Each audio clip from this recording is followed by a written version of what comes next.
All right, well, welcome to another week of Midwest Whitetail Great Lakes. This is about Jake and I's 12th time trying to do this interview, so we're going to try to make it our last. I'll let Jake talk a little bit about some of the projects and bucks that he's actually looking at harvesting this year first. Yeah, so I guess starting off, the first farm I want to talk about is a lease about 20 minutes to the west of here. It's 80 acres. This is the first year that we've done a lot of work on the farm, and all that work was kind of from a buck that we were chasing last year. We call him Captain. He's about a 5.5-year-old 9-point, but just an absolute brute of a deer. I had an encounter with him on October 9th, and never forget that day. I just couldn't get an arrow knocked and drawn back, but super excited about hunting that deer again. We got him on December 14th of last year, so we know he's alive, and we're just waiting for him to show up on our trail cams. But the work that we did was we put in a brassica plot. It's about a 1/4 acre plot. The deer are just hitting it like crazy right now. We got 6-7 does in there every single night. So we're looking to get up in the redneck blind probably early season and try to shoot a doe out of that plot. So excited about that farm. We also last year had a few 3.5-year-olds that we're pretty excited about, and we're waiting for them to show up. So hopefully that food draws them in early season and we start seeing them around the park. Yeah, and I'm really excited about this here too. We're actually standing here today at a new farm for me. It's actually my first private farm ever that I've been able to hunt. It's 40 acres here in central Wisconsin, and this year we actually put in 3 standing crops, about an acre apiece. So corn on 2 fields, and then beans and winter rye on another.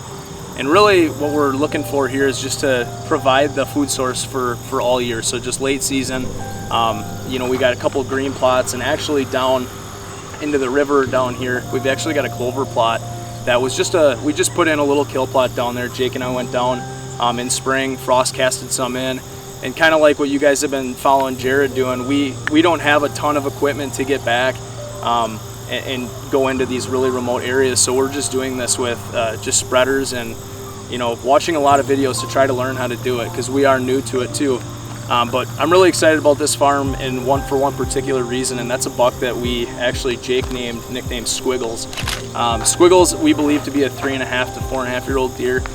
He's got a little hook on his right brow tine, and we're really excited for it, just because harvesting a mature buck on a new home farm would be a dream come true for us, and we're just really excited about it. So I'll let you take over. Yeah. The other farm I want to talk about is my grandpa's farm. It's about 30 miles south of here. It's 260 acres with a lot of ag, but there is some woodlots and some tree lines that we can hunt, and there's a marsh on the north end that holds a lot of deer. So last season we were hunting a giant deer, just a huge 10-point, and I had an encounter with him two years before that, and he ended up getting shot last year by the neighbor. But there's a very impressive genetics in this area, and we're pretty excited about the deer that could show up on trail camera later this season. For now, we've got a buck we call Crosby. This is a buck we want to get out of the gene pool, and he's a real wide deer, but not too much tine length. So if we see him, probably try to get a shot at Crosby early season.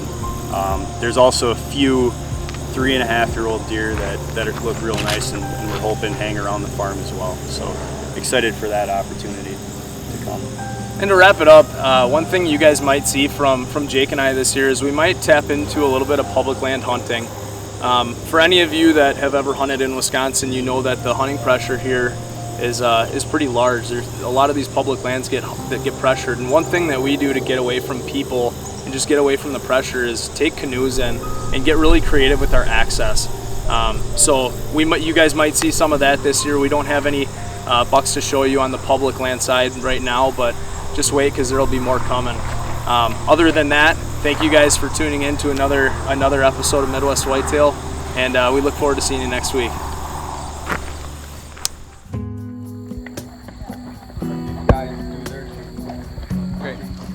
We're here in Michigan, mid-Michigan, the Eaton County branch of the National Deer Association, formerly the Quality Deer Management Association. This is our 4th year, fourth time doing this military youth hunt. What we do is we invite kids, military families.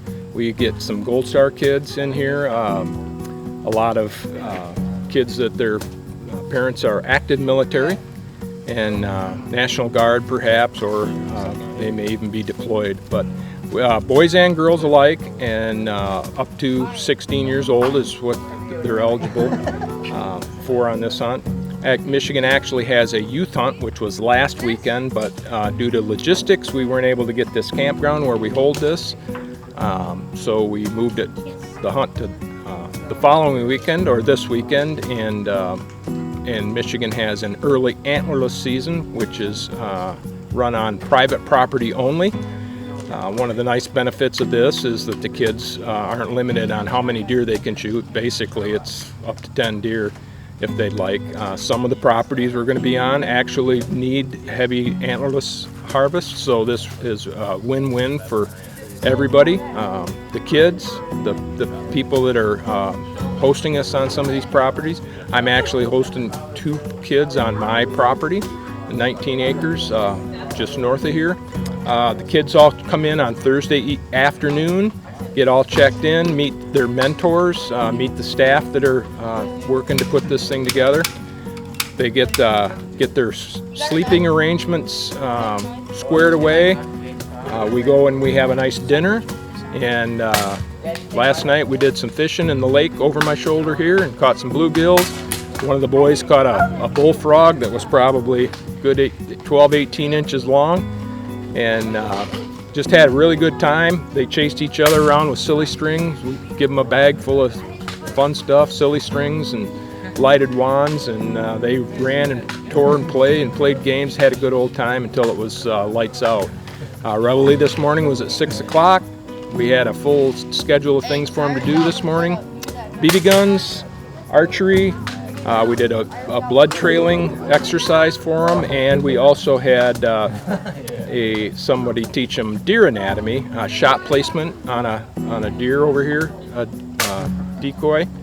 And so we educate them. We had the sergeant, the regional sergeant for this area from the Michigan Department of Natural Resources, conservation officer, came out and spent about 45 minutes or an hour doing Q&A with the kids, answering questions, getting the kids, kind of familiar with how conservation officers, what they do, what their responsibilities are, and some of the other things they just do on a regular basis, and how to react when they're approached by a conservation officer in the field. So, a lot of education on the first day, this technically second day, Friday, which is today.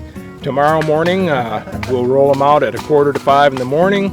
They'll go over and get their breakfast, pack their knapsack full of snacks. The mentors will grab the guns from the armory. Every kid's going to have a CVA Scout 44 Magnum with a scope on it. We spent about 2 hours at the firing range this afternoon, and got them all zeroed in, got them all comfortable with the firearms.